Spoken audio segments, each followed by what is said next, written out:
Okay, I had a fantasy booking thing that I did for Slammiversary a few days ago, but now it looks like I'm not going to be able to fit that in. Impact this week was a show of contrasts, good and bad. And as a result, I'm a little torn on this one. Amazing Red versus Suicide, good. Giving their match less than 10 minutes, bad. AJ Styles versus Christopher Daniels in the main event, good. Giving their match less than 10 minutes and breaking it up with a commercial break when you just came back from a commercial break before the damn match started, bad. Main event Mafia taking a back seat for once, good. Cody Deaner versus Doug Williams in a ladder match, bad. Alright, the ladder match. Alright, this is where I have to go on a rant, okay? Before this match started, Don West said, and I quote, "This is an example of why you shouldn't do crystal meth." And I could not agree with him more. And by now, you guys are all well aware of my feelings on all these random-ass ladder matches. I'm not going to go through all that again. Although I will say that it's completely stupid to give away a ladder match for free when you just had one on TV last month and you're going to have another one in the King of the Mountain at Slammiversary next month. But let's look at the whole situation of this, okay? You've got two guys, one of whom is not a high flyer, and the other whose gimmick is that he's not a wrestler. And you decide to put them in the ring for an unhyped, unannounced, 5-minute ladder match and have them fight over an X Division title shot that Doug Williams put up for grabs when he shouldn't be able to put it up for grabs because it never belonged to him in the first place. And that's the whole thing. Okay, I absolutely cannot stand this type of storyline in pro wrestling, in TNA, or WWE, or wherever. Okay, the British Invasion only have these briefcases because they stole them from LAX. But just stealing it from the owner does not make you the rightful owner. It doesn't give you the power to put it on the line in a match. And are we really supposed to believe that Jim Cornette or someone from TNA management wouldn't come out and tell the Brits to return the briefcases to LAX so they'll be suspended or something? Or we're supposed to think that management would just let that go?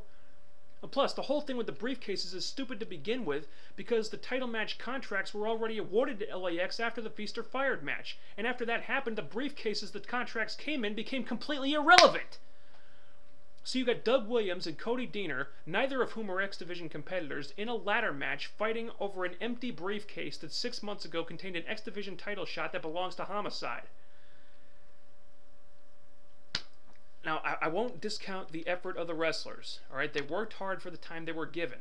The British Invasion are getting really over his heels, and Cody Deaner knows how to get the crowd behind him, obviously. But that doesn't mean this whole segment wasn't completely ludicrous. Let's talk about some good stuff, alright? They got some Jobber Bolt's title shot out of the way, thank God. Angelina basically squashed her, and I think it's a real testament to how much the fans just could not care less about Bolt. I mean, the beautiful people are the biggest female heels in the company, but the crowd was chanting, "Angelina, Angelina," at the end of the match and didn't give a rat's ass about Bolt even though she was the babyface. At least I think she was. And she was a heel the last time we saw her. But she changes every 2 weeks or something, so I mean, who the hell knows what she is anymore? Oh, and thank you, Angelina. You are a goddess. Thank you from the bottom of my heart for telling the whole world what I've been saying for God knows how long, that Kip James is an embarrassment to TNA, an embarrassment to himself, an embarrassment to the pro wrestling business. Don't let the door hit you on the way out, Kip, and as far as I'm concerned, both you and Rocket Khan can kip it real on the unemployment line. Then we had the debut of former WWE diva Victoria. She came out and destroyed the beautiful people, accepted Angelina's challenge.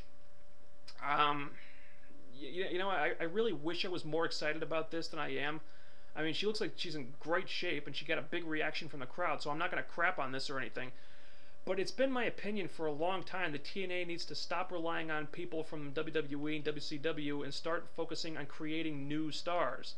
Plus, I mean, while the smart marks may appreciate Victoria's wrestling ability, the casual fans know her as a woman who was enhancement talent for the last couple years in WWE. I mean, she shows up and lays out all three of the beautiful people by herself, but the last time people saw her, she was getting her ass kicked by the Bella Twins every week. I mean, to bring her in and put her in a top spot immediately makes the Knockouts division look second-rate, in my opinion. I mean, she needed to be rebuilt before she got a push like this. I mean, I thought a better spot for her would have been that rumored storyline of making her a patient of Dr. Stevie and then having her team up with Daphne to take out Taylor. I mean, just to start her out in the mid-card, just for a while. Just long enough so that the casual fans can get used to the idea of her not being a jobber anymore. I mean, I don't mean to sound so negative about this, okay? This was a good segment, It's a good signing, and Victoria will definitely help the Knockouts division a lot. All I'm saying is I don't necessarily agree with them putting her in this spot right away. I think it should be Sarah Stock in this spot, but that's a whole other rant. Also, the big news coming out of this show were the returns of Raven and the aging fat ass formerly known as Shane Douglas. Raven and Shane Douglas? Are you kidding me? Really? Why? Was anyone really clamoring for TNA to bring these guys back? I mean, at least Raven looked like he was in better shape than he was when he left, but you might have noticed that Shane Douglas was wearing a baggy shirt, and also that he's wearing a shirt in his matches and all those spoiler pics that came out. Yeah, that's to hide the fact that he's really let himself go in recent years. Now, I'm sure these guys can both still cut good promos, but they're way past their primes at this point, and I'm sorry, but outside of a nostalgia pop or two, I really just don't care to see them anymore. I don't care that Raven and Stevie Richards are back together, and putting Daphne with them doesn't change that. What are they going to be, the new Flock? Serotonin 2.0? I'm sorry, it doesn't do anything for me. We've seen this all before. And I definitely don't want to see Christopher Daniels waste his time with Shane Douglas. Daniels should be in the main events feuding with the top stars, Sting, Kurt Angle, Booker T. He should not be feuding with a guy who doesn't even care enough about getting a second chance in TNA to go to the gym and get his ass in shape. And look, I know it sounds like I'm being really critical of the show, but the truth is, I did think there were a lot of positives to take away from Impact this week. The main event Mafia were restricted to one segment for a change, and that really freed up a lot of time to showcase the young talent. We had a great X Division title defense. AJ and Daniels were in the main event. They had a kick-ass match. AJ's new entrance with the Grits performing was awesome. They finally pulled the trigger on the Eric Young heel turn, and it went really well. Now, personally, I don't really think Eric Young will work as a heel, but the execution of it, the way they pulled it off, the way they built it up and pulled it off was great. And good execution of stuff like that is kind of a rarity in TNA, so that's all well and good.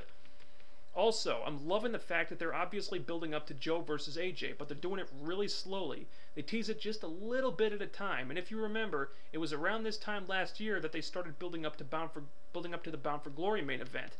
You know, that whole storyline began with those sit-down interviews that Sting did with Mike Tenay, which didn't really seem to have any point to them at the time, but they eventually led to Sting facing Joe at Bound for Glory.